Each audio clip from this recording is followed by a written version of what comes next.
Hey, what's going on, everybody? Production Professor here.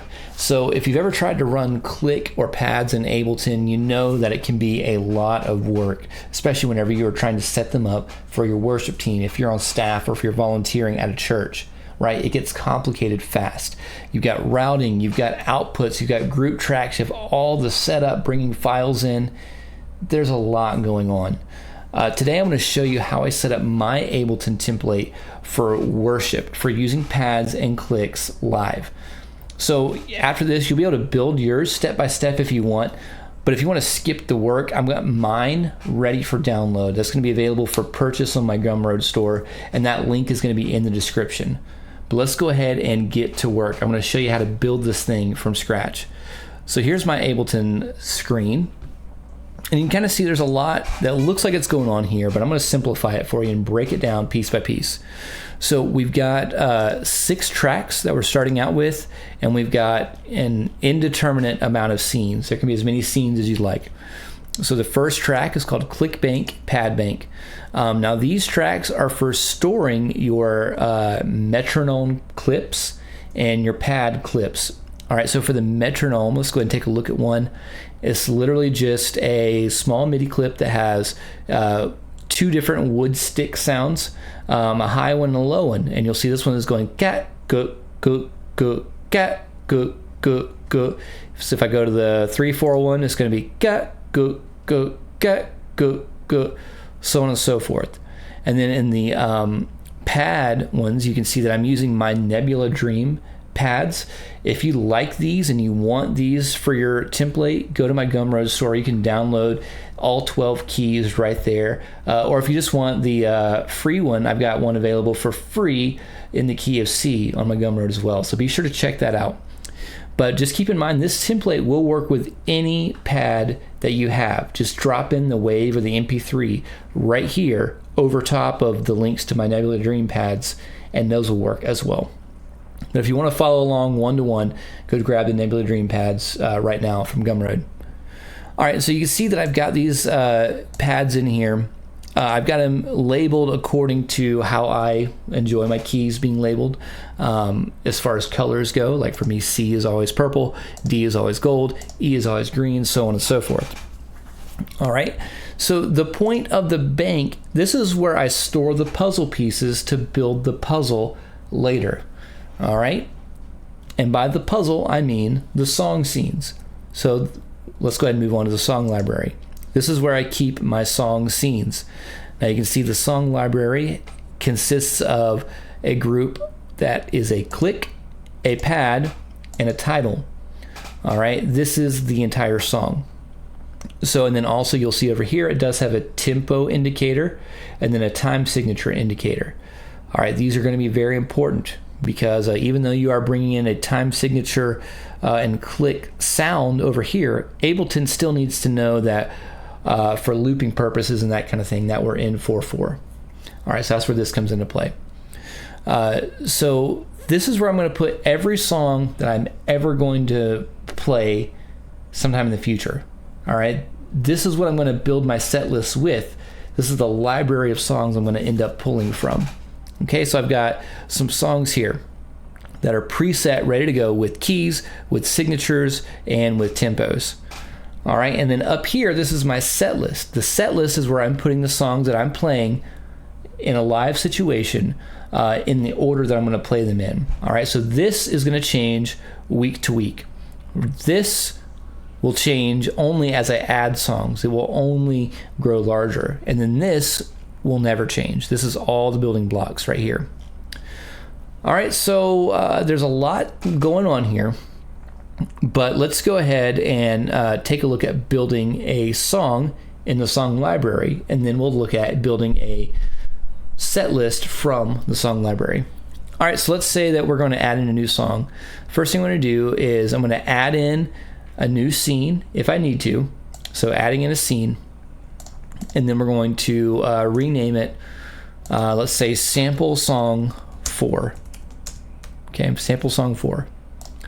All right, well, I know Sample Song 4 is a huge hit right now. It's on all the radio stations, all the big churches are doing it. And I know it's in the key of D flat. So I'm going to go ahead and bring over from my pad bank into the song library this pad in the key of D flat. All right, whenever I'm dragging it, please be sure to hold Control or Command whenever you're dragging it, because otherwise it's going to move it and not copy it. We want to copy it. So we're going to hold Control or Command, drag it over here. It copied it. You can see it's still here in the bank. And now we also have it here in the song library.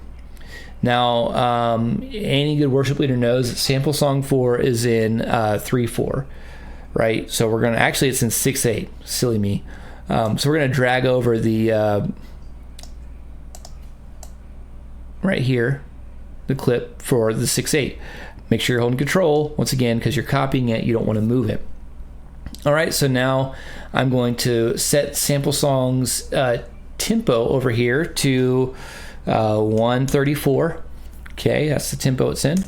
Then I'm going to match the time signature here with the time signature I dragged over. So it's 6/8. We're going to bring up to 6. I could just type it in, I suppose. And then 8 right here. All right, so this matches. This looks good. Now I'm going to do what I like to do and change the color of the entire song scene to match the key that we're in. So I can see that the color that I use for the key of D flat is right here. It's the 4th one down in the yellow column. I'm going to do that here. 4th one down in yellow. Same here, 4th one down in yellow. Now it's cohesive, and I know at a glance that I'm in D flat because I know the color for D flat is this weird dark goldy color. That's just my brain. That's how it works. You can make your colors whatever you want. All right, so now let's add sample song 4 to my set list. All right, so I've got 5 songs on my set list already. We're going to add the 6th song. And what we don't want to do is just drag these 2 clips right over here, because what's going to do is it's going to leave the title behind. We want the title to come along with us because we want the tempo information and signature information to come along with us as well. So we're just going to drag, while holding Command or Control, sample song up into our list up here, to our set list. All right, so if I were to play this right now, you'll notice that if you have your settings at default, it's not going to make any sound. And the reason that is because of how our routing is set up for the 6 different tracks we have here. The routing for set list is going to go out to your main output, usually your PA or your mixer. The routing for song library and the pad and click bank are going to go to your headphones, right? They're set to 2 different outputs. And so what that means is I need to drag these clips over, now that I moved them, and actually move them into the main output here, the set list tracks. All right, so now we'll be able to hear it. And I can show you that right now. Let's go ahead and play it. So we've got click in 6/8, and we've got a pad in D flat happening right now. And it's happening through our main output. That means you can hear it because I have my main output routing to this camera. All right, so I'm gonna go ahead and stop that.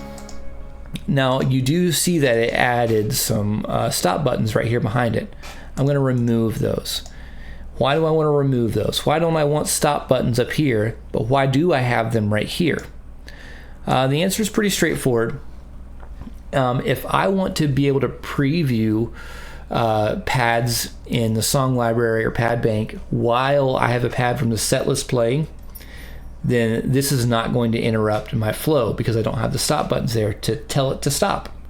So let's say that I have, and I'm not going to play it right now, but let's say I have the F sharp pad playing. I've got Trust in God going. The band is playing Trust in God right now, and I want to preview a pad in a different key because I'm trying to add in a song on the fly while we're performing or while we're leading worship or whatever the situation is.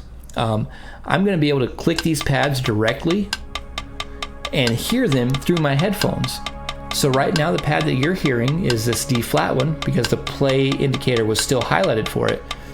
But even if I tell this to stop and tell this to stop, there's still a pad happening that you can't hear right now because it's only going to my headphones because of how I have the routing set up.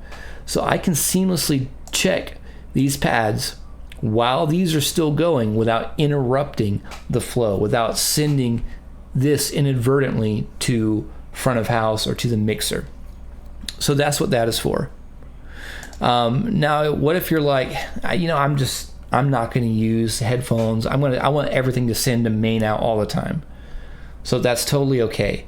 What you can do is you can open up the send and return windows here for your tracks. Now you can kind of see some of the inner workings. So we have a monitor bus and we have a main bus. You can see that ClickBank, PadBank, and Song Library are all sending to return A, which I had labeled as monitor bus. Okay, that means, and then if I open up the I/O for these tracks, you can see that the audio from these tracks is only going to the sends. It's not going anywhere else. So that means if I want to hear these, then I'm going to route them to monitor bus. Now, where's monitor bus going? Well, for me, it's going to external out 3.4 because that's what is sending to my headphones. All right, so if I want to hear something through my headphones, I need to send it to external out 3.4, which means I need to send something to monitor bus, which means I need to find what I want to send and route it to A, which is monitor bus. All right, now you'll see set list, these are not routed to A. That means which in turn means that it's not routed to monitor bus, which means it's not routed to my headphones. So if I want to hear what's happening in these set list tracks in my headphones, I can route it right here, but by default, it's only going to send over to the next return track, which is main bus. Main bus, I have sending to one external out 1, 2, which means you can hear it because 1 and 2, you're my main output right now. Yours might be different. It might be called whatever. You're gonna have to route that yourself. I can always help you with that. But once again, this audio is going to sends only. If I want to hear it, I've got to make sure it's routed to the right destination. A from monitor bus, B from main bus.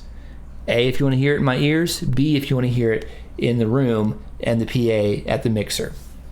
All right, let me know if you have any questions about that. But if you want to disable it completely and you're just like, I don't want to fool with that, just open up your sends and returns and send everything only to B. All right, send every track to B, which is main bus, and then you'll be fine. You'll hear everything like that. All right, so another thing you might have noticed is I have the pans set in a very specific way, right? You'll notice pans are center on the ClickBank and the PadBank and the Song Library. That means you're getting a full stereo image of both, and the click is going to be in the center and the pads are going to be stereo. But however, over in the set list, I have the pads hard pan to the left, the clicks hard pan to the left and the pads hard pan to the right. That's because on your front of house board, they're going to want to get click in a different channel from the pad. They're going to want them separate. That's so they can actually mute the click in the house but still have the pad, for everybody to hear. In order to do that, I have to hard pan left and right, and you'll be able to verify this because whenever I play it, you'll be able to see the click bouncing only in the left channel and the pad happening only in the right channel here. And if I mute one of them, just click. If I mute the other one, that goes away. So those are happening in two separate channels. All right, and these are stereo. I have them not panned because when I'm listening through my headphones or I'm previewing or I'm building a set, I might have my guitar in my hand. Like I want the full stereo image whenever I'm previewing these things or when I'm building a set list, rather than having the click over here and the pads over here. I only want that when I'm sending it to the front of house board. So that looks like about everything that I want to hit with this. Again, there's a lot that goes into building this. If you don't want to do the work, head over to my Gumroad right now, link in description. You can also find the link on my main channel page. Head over there, pick this up. I think this is going to be really helpful for you. If you do want to build it, and you have any questions, shoot me a comment, leave me a comment, or shoot me a message and we can get that. I can try to help you with that. But don't forget also download the Nebula Dream Pad Pack from there. It's going to be, if you want your setup to go one-to-one to what this video is showing you, do that. If you want to preview it first, preview the Nebula Dream Pad Packs, download the one in C. I've got that posted for free right now on my Gumroad store. So thank you. I hope this helps out, and we will see you next time.